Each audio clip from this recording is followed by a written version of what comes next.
A champagne bottle shattered against the marble floor just as Clara Bennett caught the silver tray before it struck a guest's face. Crystal jumped beneath her worn black shoes, and a dozen wealthy heads turned, not to ask whether she'd been cut, but to see which servant had disturbed the music. Clara straightened, blood beading along one finger, while laughter drifted from the women gathered near the ballroom windows. Vivian Harrow watched her with the calm amusement of someone who had never been required to carry anything heavier than a fan.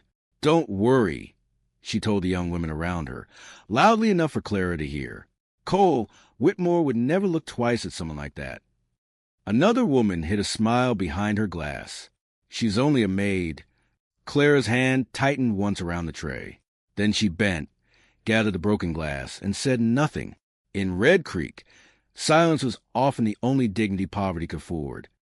Tonight, nearly every rich family in town had come to welcome Cole Whitmore home after a month away buying cattle. Mothers had dressed their daughters in silk. Bankers, ranchers, and merchants crowded the hotel as if one unmarried man were a piece of territory waiting to be claimed. Vivian stood closest to the entrance, certain of where Cole would go first. Her father, Edgar Harrow, watched from beside the fireplace with the satisfied expression of a man who believed money could arrange almost anything. Then the front doors opened. Cole Whitmore stepped inside, carrying the cold of the Wyoming evening on his coat. Conversation thinned. Vivian lifted her chin and smiled. The mayor moved forward. Edgar Harrow raised a welcoming hand. Cole acknowledged none of them. He crossed the room slowly, boots striking the polished floor, passing the banker, passing the mayor, passing every carefully dressed woman who had spent the evening waiting for his attention. And if you had been standing in that room, you would have felt the question moving through it before anyone dared speak. Where was the richest rancher in Red Creek going? He stopped in front of Clara. She still held the servant's tray. A thin line of blood marked her finger. Cole looked at her face, then at the small initials embroidered on the handkerchief tucked into her apron pocket.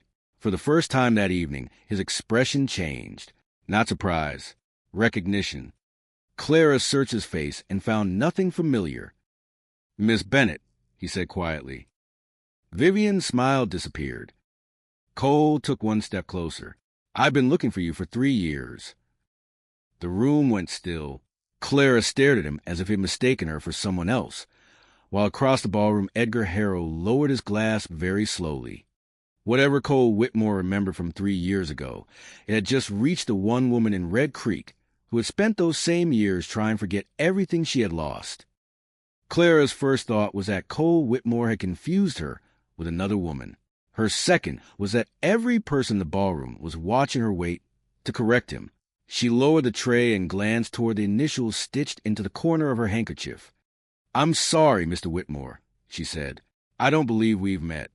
Cole studied her for a moment, then reached carefully into the inside pocket of his coat. What he unfolded was an old square of faded cotton, yellow with age and torn along one edge. 2 letters remained stitched in blue thread. "CB." Clara forgot the ballroom. 3 winters earlier, before the Bennett Ranch was taken, and before her father's name became something people whisper with pity, she had owned 2 handkerchiefs like that. "Where did you get this?" she asked. Cole's answer came without ceremony. He had been riding alone through an early snowstorm after inspecting cattle north of Red Creek when his horse slipped on an ice creek bank. The fall had left him bleeding badly from the shoulder and half-conscious in the snow.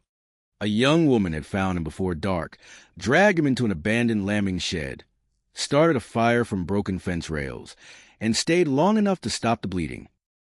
"You kept telling me not to fall asleep," Cole said. "You tore this cloth to bind my shoulder." Clara looked down at the faded handkerchief. Memory returned in pieces. The dying fire, a stranger's coat soaked dark with melted snow, her hands trembling as she tied cloth around a wound. She remembered leaving shortly before dawn because her father had expected her home to help with morning chores. She had never learned the wounded rider's name. "You were delirious," she said. "I thought you might not remember any of it." Cole almost smiled. "I remember enough to know I owed my life to somebody named CB." The attention surrounding them had become unbearable. Clara could hear whispers moving between the tables. so she asked the hotel manager for permission to step into the service corridor. Cole followed, leaving Vivian and half the wealth of Red Creek behind. In the quiet near the kitchen, Clara returned the old handkerchief to him. "You found me," she said. "Now the debt is settled." Cole shook his head.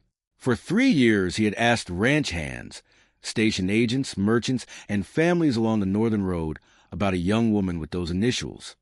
By the time he finally learned the Bennett name, the family ranch was gone and Clara had disappeared into hired work. Her expression hardened at the mention of the ranch. Cole noticed it immediately. He asked what had happened, and Clara gave him only the facts. Her father, Thomas J. Bennett, had owned a modest spread whose best asset was not cattle but water, a dependable creek running through dry country. Then Harrow Bank produced a loan agreement claiming Bennett had borrowed against the property and failed to repay it. Her father swore he had never signed such a loan. The bank had papers. He had only his word. The ranch was seized. A man who had worked from before sunrise most of his life spent his final months trying to prove he had not gambled away his family's home. Clara did not tell the story with tears. That troubled Cole more than tears would have. Her father died not long afterward. Her mother followed several years later, leaving Clara with no land, little money, and a name most people in Red Creek associated with failure. She had taken honest work, wherever she could find it, until the hotel hired her. "That's all there is to it," she said, smoothing her apron as if they had been discussing somebody else's life. Cole looked toward the ballroom doors. On the other side stood Edgar Harrow, the banker whose name had just entered the story. Cole offered her money before he had time to think better of it. Enough to leave the hotel. Enough to rent a respectable house. Enough, he said, to repay at least a piece of what she had done for him that winter. Clara's face changed at once. No, Cole tried again, telling her it was not charity. Then call gratitude. She shook her head. Gratitude that comes in an envelope still spent like charity. He opened his mouth, but she stopped him with the first sharpness he had heard from her. "You may be rich enough to buy this whole valley, Mr. Whitmore, but you cannot buy my self-respect." Cole stared at her, and something in his manner shifted. He was accustomed to people approaching him with requests disguised as compliments. He was accustomed to businessmen laughing before he finished a joke, and mothers discovering unmarried daughters whenever he entered a room. Clara Bennett had saved his life without knowing his name, forgotten the deed, and now refused money when no one could have blamed her for taking it. For the first time that evening, Cole stopped looking at her as the woman he had spent 3 years trying to find. He began looking at the woman standing in front of him. "All right," he said. "No money." He leaned one shoulder against the wall and asked a different question. Her father had taught her ranch bookkeeping, hadn't he? Clara hesitated. She admitted that Thomas Bennett believed every rancher should know where each dollar went. He had taught her to read supply ledgers, calculate winter feed, compare freight charges, track cattle losses, and catch numbers that did not belong. Cole listened more carefully with every answer. Whitmore Ranch had grown too quickly during the previous year. Bills were arriving twice. Feed costs were climbing. Cattle counts did not always match shipping records. His foreman knew livestock, but nobody had time to untangle the books. "I'm not offering to rescue you," Cole said. "I'm offering you work." Clara studied him suspiciously. He offered wages earned by the month, a room in a ranch house if she wanted it, and access to every ledger connected to operations. If she proved she could do the job, she would answer to him as an employee, not as a woman receiving a favor. "And if I fail?" she asked. "Then I'll tell you so." Cole paused.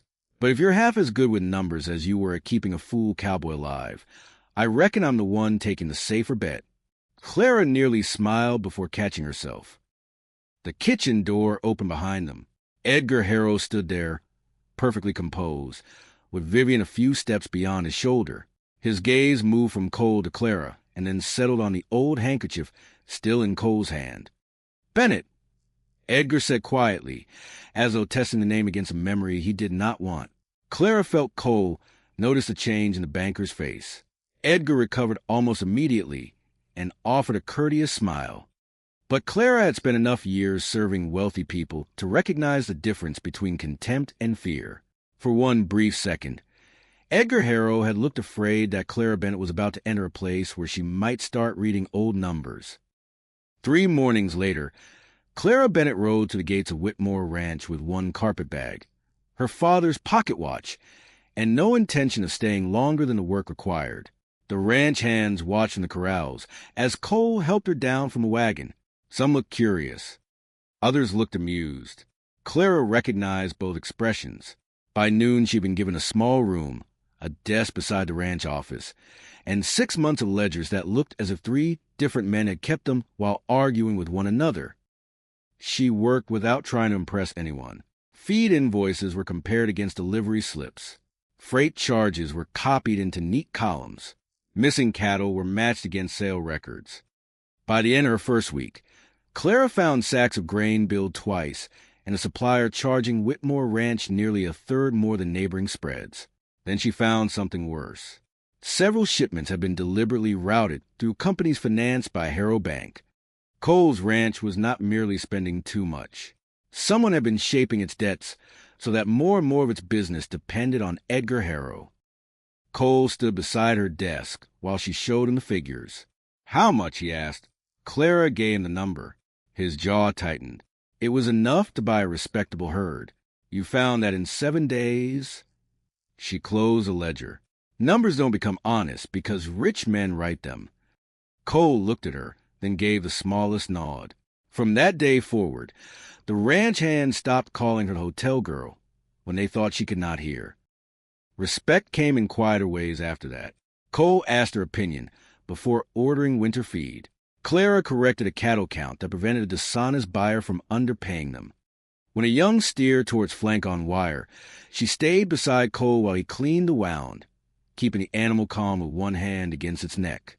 Another evening, he tried teaching her to ride a stubborn chestnut mare that seemed personally offended by every human being alive. Clara landed in the dust once, rose without complaint, and climbed back into the saddle. Cole laughed only after she did. Their conversations grew longer, without either of them admitting it. During fence inspections, Clara discovered that Cole regularly sent flour and firewood to several struggling families through his foreman, so nobody would know where it came from.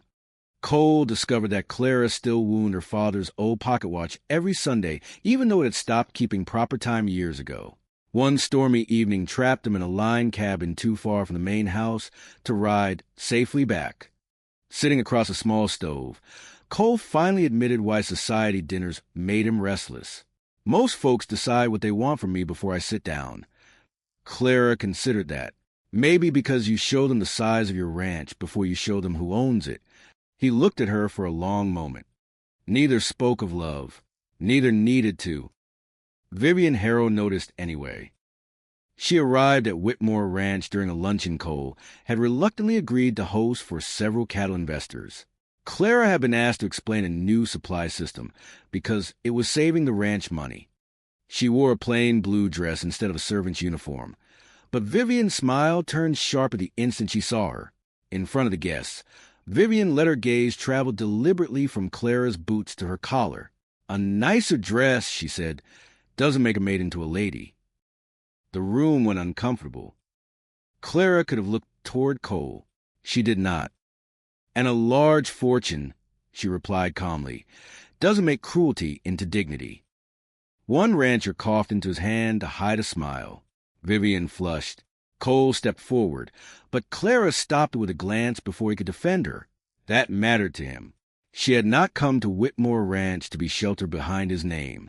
She wanted the right to stand under her own. Edgar Harrow arrived before the luncheon ended. Unlike his daughter, he never insulted Clara openly. He was courteous enough to make the courtesy feel threatening. He asked Cole whether expanding ranch operations while employing inexperienced staff was wise. Cole answered by placing Clara's savings report on the table. Edgar barely looked at it. Then he mentioned several lines of credit Whitmore Ranch carried through his bank and suggested that banks, like ranchers, preferred stability. Cole understood the warning. "So do I," he said. Edgar's eyes moved toward Clara. "Then we understand each other." "No," Cole answered. I reckon we don't. He stepped beside Clara rather than in front of her. It was not dramatic, but everyone in the room understood what it meant. Edgar Harrow could threaten credit, reputation, or business. Cole would not dismiss her to make him comfortable. That evening, Clara returned to the office determined to prove the confrontation had not distracted her.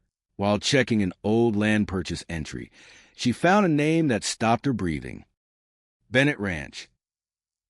The ledger showed that Whitmore Ranch had purchased a section of her family's former property from Harrow Bank several years earlier. Cole had never known where the bank obtained it. The parcel had been part of a larger acquisition arranged before he took direct control of every transaction. Attached to the entry was a copied loan agreement bearing her father's name. Clara carried it beneath the lamp. Thomas Bennett. Her father had never signed his name that way. Every letter she remembered, every receipt tucked into the family Bible, every cattle bill he had ever approved carried the same signature, Thomas J. Bennett. He had once told her that a man should sign his whole legal name because land and promises deserve precision. Cole came into the office and found Clara staring at the page. This isn't his signature, she said. She showed him another problem. The embossed bank seal on the copied loan matched the seal Harrow Bank had adopted after remodeling its office, the same newer design printed on documents Clara had seen during her hotel years. Yet the supposed Bennett loan carried a date from before that seal existed. For several seconds, neither of them spoke. Then Clara understood what her father had died trying to tell everyone. Her family had not lost a ranch because Thomas Bennett borrowed money he could not repay. Someone had manufactured the debt. Cole began searching storage cabinets, while Clara went through older acquisition files. Before midnight, they found references to a former Harrow bookkeeper and a retired bank manager who had handled land transfers during the year the Bennett property was seized. Neither still worked for Edgar. If their testimony matched the records, the truth might finally have living witnesses. But Cole also discovered how tightly Harrow Bank was tied to his own ranch. Edgar financed seasonal cattle purchases, freight contracts, and part of the expansion Cole had made 3 years earlier. Challenging him could freeze credit at the worst possible moment and force Cole to sell cattle early at a loss. Vivian came to see him alone the following afternoon. Her offer was simple enough to be insulting. Forget the Bennett papers. Send Clara away. Marry Vivian as their families had long expected, and Harrow Bank would guarantee Whitmore Ranch favorable credit for years. Cole listened until she finished. If I have to become like your father to keep what I own, he said, then I don't deserve to own it. Vivian's face went pale. By sunset, Edgar's message arrived in less elegant form. A bank notice demanded review of several Whitmore loans, and one of the old men Clara hoped to question had suddenly left town. Now the goal behind everything was plain. Edgar Harrow had used a false Bennett debt to seize control of the ranch because its creek gave him leverage over valuable surrounding land, and he intended to bury anyone who could prove it. Clara folded the forged agreement and slipped it inside her father's old ledger. Through the office window, she saw Cole crossing the yard toward her, already paying a price for a wrong committed against her family. For the first time since coming to Whitmore Ranch, Clara was not afraid Edgar Harrow would force her out. She was afraid Cole would lose everything because he refused to let her stand alone. She took only what belonged to her before Whitmore Ranch. 2 dresses, her father's pocket watch, the old Bennett ledger, and the few dollars she had saved from her wages.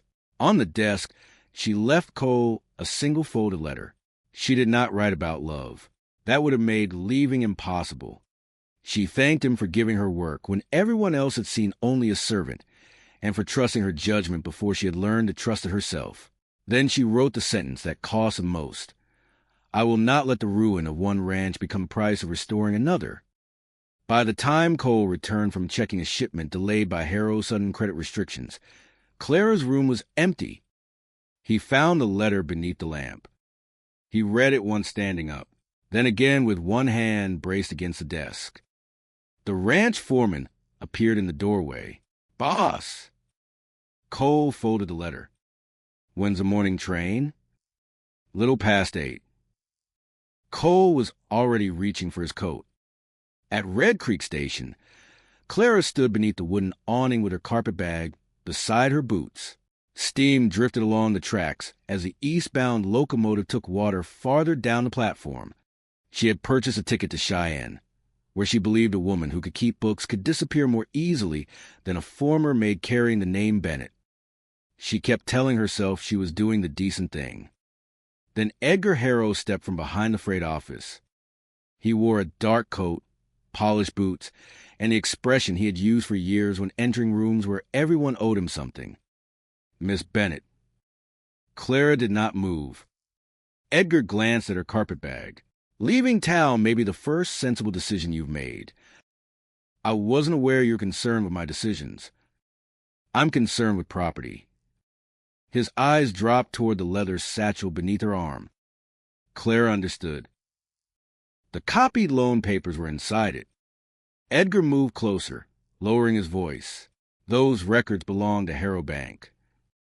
They concern my father. They concern a settled financial matter. My father said the debt was false until the day he died, and no one believed him. The cruelty was quiet. That made it worse. Clara looked at Edgar, without blinking. I believe him. Passengers had begun noticing them. A bagage porteur slowed. 2 ranch wives stopped speaking beside a bench. Edgar noticed too. You are a hotel maid who spent a few weeks reading cattle books, he said. Do you imagine that gives you the authority to accuse a bank? No.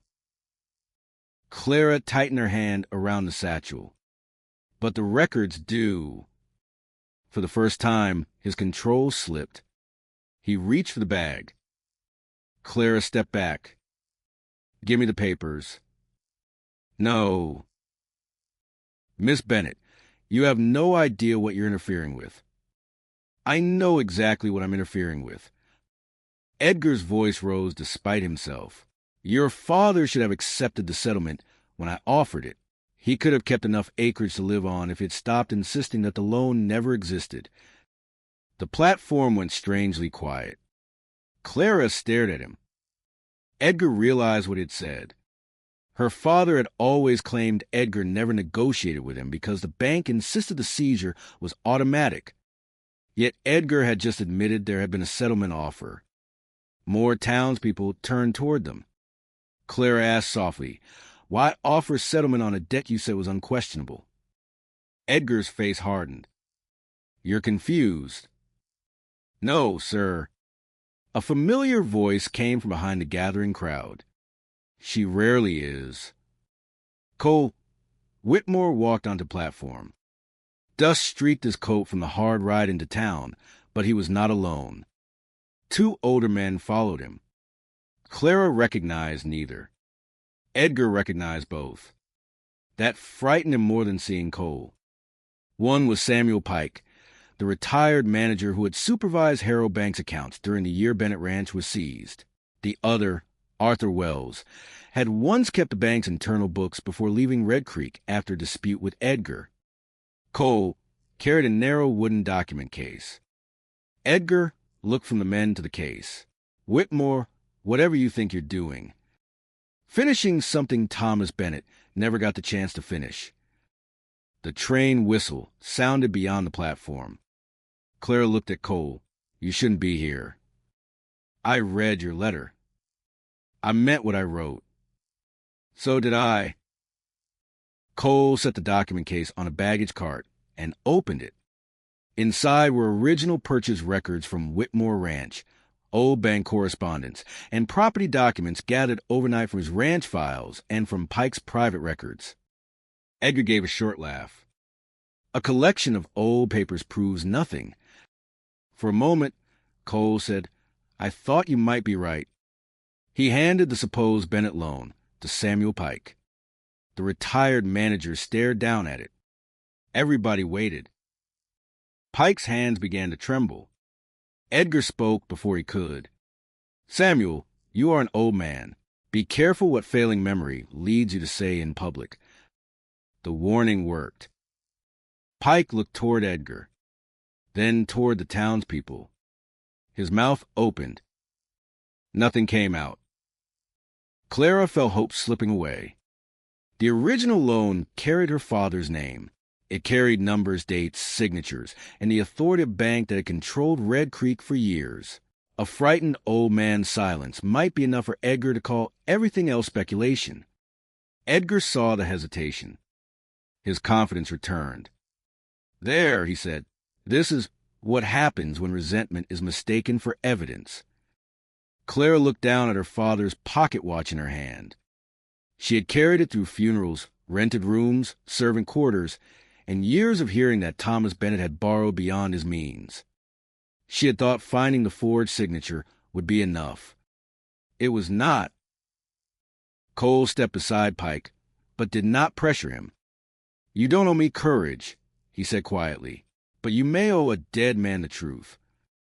Pike looked toward Clara. Something in his face broke. He never signed it. Nobody moved. Edgar's voice became sharp. "Samuel." Pike swallowed. "I was there when Mr. Bennett refused a loan. He said he wouldn't mortgage the creek because water was the only thing he intended to leave his daughter." Clara closed her eyes for 1 second. She could hear her father saying it. Edgar stepped forward. An old man remembering a conversation from years ago is not proof. Arthur Wells answered this time. "No, but my books are." He removed a thin ledger wrapped in cloth. Wells explained that Edgar had ordered a Bennett loan number entered weeks after the date printed on the contract. The internal account never recorded money being paid to Thomas Bennett. No deposit, no withdrawal, no transfer. The loan existed on paper. The money did not. Murmurs moved through the station. Edgar attacked the ledger immediately. Wells had left the bank angrily. He had reason to lie. Pike's memory was unreliable. Clara was motivated by family resentment.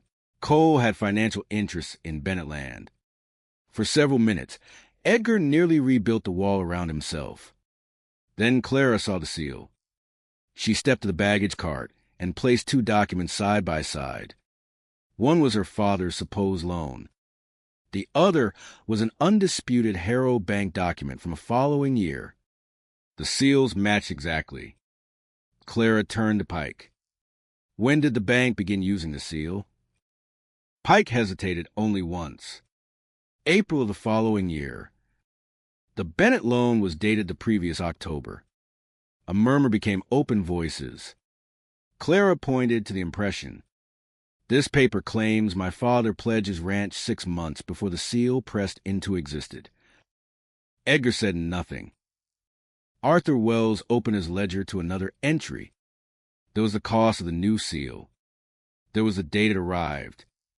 And several lines beneath it was a payment authorized for preparation of replacement Bennett security documents.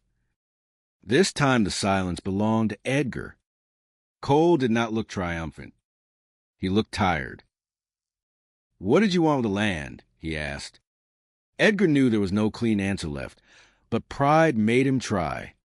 The Bennett property was poorly managed. Clara said, "The creek." Edgar's eyes flicked toward her. That was enough. The Bennett Ranch controlled dependable water running between several larger grazing properties. Once Edgar possessed it, neighboring ranchers either purchased access or depended upon businesses financed by his bank. He had not ruined Thomas Bennett over an unpaid debt. He had manufactured a debt because Bennett would not sell the water. The station master had moved closer. Merchants stood beside ranch hands. Women who had once watched Clara carry trays to the hotel now watched Edgar Harrow search for authority that no longer came when he spoke. A local deputy finally stepped forward. "These records need to go to the county authorities." Edgar turned on him. "Your salary passes through my bank." The deputy looked around the platform. A week earlier, perhaps that would have ended the matter. Not now. "Maybe it shouldn't," he said. Edgar Harrow was not dragged away in chains. There was no fist fight and no gunshot. His defeat was quieter and, for a man like him, worse. People stopped believing him. The deputy took custody of copies of the evidence. Pike and Wells agreed publicly to give sworn statements. Several ranchers immediately demanded reviews of their own Harrow loans. By noon, word was moving through Red Creek faster than any horse could carry it. Vivian arrived as the train was preparing to depart. She saw her father surrounded by men who no longer lowered their voices around him. She saw Clara beside Cole. Humiliation overtook judgment. All this, Vivian said, because of the maid? Cole turned toward her. No. Then he looked at Clara. All this because of a woman who found a stranger freezing in a storm and saved him without asking his name. Clara's eyes filled, but Cole was not finished. She never asked what I owned, never asked what I could give her, and when I offered her the easy kind of help, she was too proud to take it. His voice softened. The woman I loved never needed to know how rich I was. No one laughed now. Clara stared at him. The locomotive released a long breath of steam behind her. You chose a poor time to tell me that, she whispered. Cole glanced toward the train. I had reason to believe you were leaving. Despite everything, Clara laughed. It was small and unsteady, but was the first sound on that platform that belonged to neither fear nor anger. Then Cole opened the final folder in his document case. There's one more thing. Years earlier, Whitmore Ranch had purchased a portion of the former Bennett property from Harrow Bank. The creek parcel. Cole still owned it. Clara's smile disappeared. He held the deed toward her. It should have been yours. She did not take it. No. Clara, I won't take my life back as a gift any more than I would take your money.